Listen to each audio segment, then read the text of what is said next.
ಓಂ ಗುರುಭ್ಯೋ ನಮಃ. ಹರಿ ಓಂ ಹರಿ ಓಂ. ನೀಲಾಂಜನಂ ಸಮಾಭಾಸಂ ರವಿಪುತ್ರಂ ಯಮಾಗ್ರಜಂ ಛಾಯಾಮಾರ್ತಾಂಡ ಸಂಭೂತಂ ತನ್ನಮಾಮಿ ಶನೈಶ್ಚರಾಯ ನಮಃ. ನಮಸ್ತೆ ನನ್ನ ಪ್ರೀತಿಯ ವೀಕ್ಷಕರೇ, ನಾನು ನಿಮ್ಮ ಡಾಕ್ಟರ್ ಪಂಡಿತ್ ಶ್ರೀ ಸಿದ್ಧಾಂತ ಅರುಣ್ ಶರ್ಮ ಗುರುಜಿ.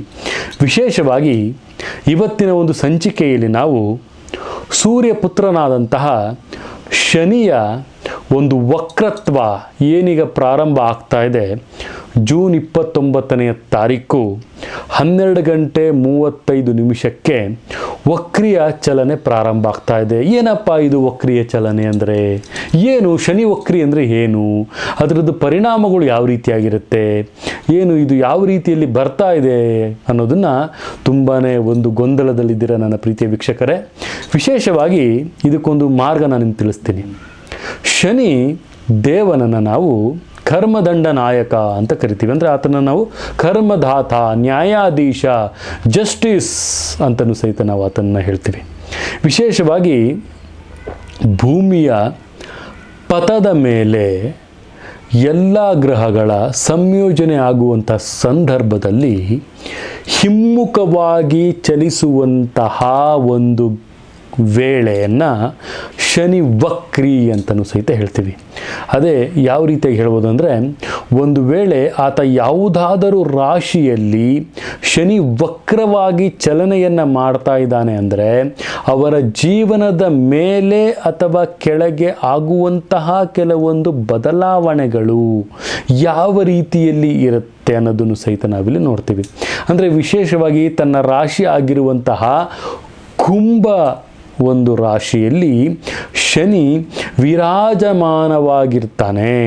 ಕುಂಭ ರಾಶಿಯಲ್ಲಿ ಜೂನ್ 29ರಂದು ಶನಿ ರಾತ್ರಿ 12:35 ವಕ್ರಿಯ ಚಲನೆಯನ್ನು ಪ್ರಾರಂಭವನ್ನು ಮಾಡ್ತಾ ಇದ್ದಾನೆ. ಇದು ನವೆಂಬರ್ 15ರವರೆಗೂ ಸಹಿತ ಈ ಒಂದು ವಕ್ರಿ ಚಲನೆಯೇ ಶನಿ ಮುಂದುವರಿಸ್ತಾ ಹೋಗ್ತಾನೆ. ಶನಿ ಈ ಒಂದು ವಕ್ರಿಯ ಚಲನೆ ಈ 12 ರಾಶಿಯಲ್ಲಿ ಯಾವ ರೀತಿಯ ಒಂದು ಪರಿಣಾಮಕಾರಿಯಾಗಿ ಬೀಳುತ್ತೆ. ಇಲ್ಲಿ ವಿಶೇಷವಾಗಿ ಶನಿ 2.5 ವರ್ಷ ಬೇಕು ಒಂದು ಪಥದಿಂದ ಮತ್ತೊಂದು ಕಂಪ್ಲೀಟಾಗಿ ಒಂದು ಸುತ್ತನ್ನು ಹಾಕಲಿಕ್ಕೆ ಪ್ರತಿಯೊಂದು ರಾಶಿಯಲ್ಲೂ ಸಹಿತ.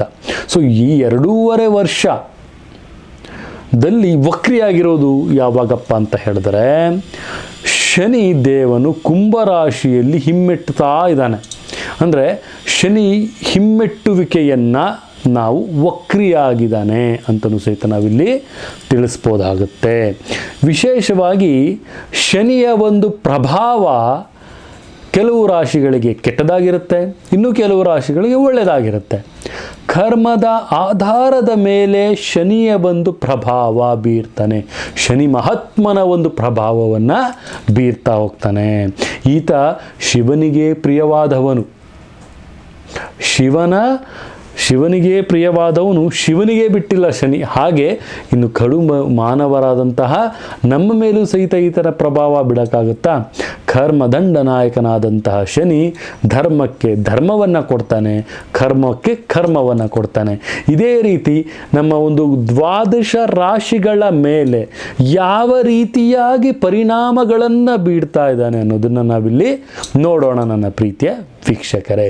ಪ್ರಥಮವಾಗಿ ನಾವಿಲ್ಲಿ ನೋಡೋದಾದರೆ ಮೇಷರಾಶಿಯ ಮೇಲೆ ಯಾವ ರೀತಿಯಲ್ಲಿ ಪರಿಣಾಮ ಆಗುತ್ತೆ. ಇಂಥ ಸಂದರ್ಭದಲ್ಲಿ ನಾವು ಒಪ್ಪಿಕೊಳ್ಳೋದಂತಹ ಕೆಲವೊಂದು ಕೆಲಸಗಳು ಮೇಷರಾಶಿಯವರಿಗೆ ಪರಿಪೂರ್ಣ ಪರಿಶ್ರಮದ ಮುಖಾಂತರ ಕೆಲಸ ಮಾಡಿದ್ರೆ ಸಫಲತೆ ಸಿಗುತ್ತೆ. ಅವರು ಯಾವುದಾದ್ರೂ ಒಂದು ಕೆಲಸಗಳನ್ನು ಮಾಡಬೇಕಾದ್ರೆ ಪರಿಪೂರ್ಣವಾಗಿರಬೇಕು. ಮತ್ತು ವಿಶೇಷವಾಗಿ ಶನಿಯು ವಕ್ರಿಯ ಚಲನೆಯಲ್ಲಿ ಮೇಷರಾಶಿಯವರು ಸ್ವಲ್ಪ ಮಟ್ಟಿಗೆ ಹೆಚ್ಚಿನ ಒಂದು ಪರಿಶ್ರಮವನ್ನು ಪಡಲೇಬೇಕಾಗುತ್ತೆ. ಆದರೆ ಇದರ ಪರಿಣಾಮ ನಿಮ್ಮ ಪರವಾಗಿ ಸಕಾರಾತ್ಮಕವಾಗಿಯೇ ನಿಮಗೆ ಕೂಡಿ ಬರ್ತಾ ಇರುತ್ತೆ. ಮತ್ತು ಯಾವುದಾದ್ರೂ ಸಹಿತ ಅನುಮಾನವನ್ನು ತಾವು ಇಟ್ಕೊಳಕ್ಕೆ ಹೋಗಬೇಡಿ. ಶನಿ ವಕ್ರಿ ಆಗ್ತಿದ್ದಾನೆ ಅಂದರೆ ಅನುಮಾನಗಳನ್ನು ಇಟ್ಕೊಳ್ದಲೆ ತಮ್ಮ ಪರಿಶ್ರಮದ ಮೇಲೆ ತಮ್ಮ ನಂಬಿಕೆಯನ್ನು ಇಟ್ಕೊಂಡು ಮೇಷರಾಶಿಯವರು ಅವರ ಕೆಲಸ ವೃತ್ತಿ ಜೀವನವನ್ನು ಮಾಡ್ಕೊಂಡು ಹೋಗ್ತಾ ಇದ್ದರೆ ಯಾವುದೇ ರೀತಿ ನಷ್ಟ ತಮಗೆ ಬರೋದಿಲ್ಲ. ಶನಿ ಉತ್ತಮವಾದಂತಹ ಬೆಳವಣಿಗೆಯಲ್ಲಿ ಬರ್ತಾನೆ. ಯಾಕಂದರೆ ವಿಶೇಷವಾಗಿ ಶನಿ 30 ವರ್ಷಗಳಿಗೆ ಒಂದು ಸತಿ ಈ ಥರ ಆಗೋದು ವಕ್ರವಾಗಿ. ಆ ಒಂದು ವಕ್ರಿ ಸ್ಥಾನವನ್ನು ತುಂಬಲಿಕ್ಕೆ ಅದರಿಂದ ಯಾವ ಯಾವ ರಾಶಿಗೆ ಯಾವ ಯಾವ ಪಥದ ಒಂದು ಅನುಗುಣವಾಗಿ ನಾವು ನೋಡೋದಾದರೆ ಶನಿಯ ಒಂದು ಮೇಷರಾಶಿಯವರಿಗೆ ಸ್ವಲ್ಪ ಮಟ್ಟಿಗೆ ಪರಿಶ್ರಮದ ಒಂದು ಅವಶ್ಯಕತೆ ಇದೆ.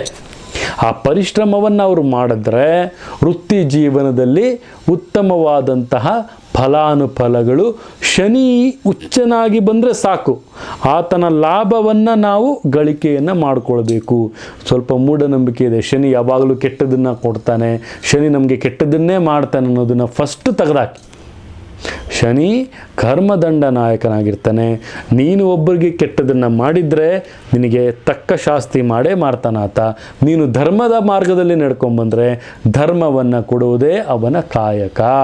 ಅದಕ್ಕೆ ನಾವು ಆತನನ್ನು ನ್ಯಾಯಾಧೀಶ ಅಂತಲೂ ಸಹಿತ ಕರಿತೀವಿ, ಕರ್ಮದಂಡ ನಾಯಕ ಅಂತಲೂ ಸಹಿತ ಕರಿತೀವಿ. ಶನಿಯ ಒಂದು ಪ್ರಭಾವ ಮೇಷರಾಶಿಯವ್ರಿಗೆ ಪರಿಶ್ರಮದ ಪ್ರಭಾವವಾಗಿರುತ್ತೆ. ಇದೇ ರೀತಿ ದ್ವಾದಶ ರಾಶಿಗಳ ಫಲಾನುಗಳ ಮೇಲೆ ಯಾವ ರೀತಿ ಶನಿಯ ಒಂದು ವಕ್ರಸ್ಥಾನದಲ್ಲಿ ಬರ್ತಾಗ ಹೇಗೆಲ್ಲ ಯಾವ ಯಾವ ವಿಚಾರದ ಬಗ್ಗೆ ಈ ದ್ವಾದಶ ರಾಶಿಗಳು ತುಂಬಾ ಜಾಗೃತಿಯಾಗಿರಬೇಕು ಅಂತ ಈ ಒಂದು ವಿಡಿಯೋದಲ್ಲಿ ನಾನು ನಿಮಗೆ ತಿಳಿಸ್ಕೊಡ್ತಾ ಇದ್ದೆ. ಇದೇ ರೀತಿ ನಮ್ಮ ವಿಡಿಯೋಗಳನ್ನು ಲೈಕ್ ಮಾಡಿ, ಶೇರ್ ಮಾಡಿ, ಕಮೆಂಟ್ ಮಾಡಿ, ಇನ್ನು ಅತಿ ಹೆಚ್ಚು ವಿಡಿಯೋಗಳನ್ನು ನಾನು ನಿಮಗೆ ಮಾಡ್ತಾ ಹೋಗ್ತೀನಿ ಅಂತ ಹೇಳ್ತಾ ಬೆಲ್ ಐಕಾನ್ನ ಕ್ಲಿಕ್ ಮಾಡಿ, ಶೇರ್ ಮಾಡಿ, ಲೈಕ್ ಮಾಡಿ, ಮತ್ತು ಕಮೆಂಟ್ ಮುಖಾಂತರ ತಮ್ಮ ಒಂದು ಪ್ರಶ್ನಾವಳಿಯನ್ನು ಸಹಿತ ತಾವಿಲ್ಲಿ ಕೇಳ್ಬೋದು. ಅದಕ್ಕೆಲ್ಲ ರೀತಿಯಲ್ಲೂ ಸಹ ಉತ್ತರ ಸಿಗುತ್ತೆ ಅಂತ ಹೇಳ್ತಾ ನನ್ನ ತಾಯಿ ಜಗನ್ಮಾತೆ ಶ್ರೀ ಕೊಲ್ಲೂರು ಮೂಕಾಂಬಿಕಾ ದೇವಿ ಪ್ರತಿಯೊಂದು ವೀಕ್ಷಕ ಬಂಧುಗಳಿಗೆ ಸುಖ, ಶಾಂತಿ, ನೆಮ್ಮದಿ ಮತ್ತು ಸಮೃದ್ಧಿ, ಸಂಪತ್ತು ಕೊಟ್ಟು ಕಾಪಾಡಲಿ ಅಂತ ಹೇಳ್ತಾ ಸರ್ವೇ ಜನ ಸುಖಿನೋ ಭವಂತು, ಸರ್ವ ಮಂಗಳಾನಿ ಭವಂತು.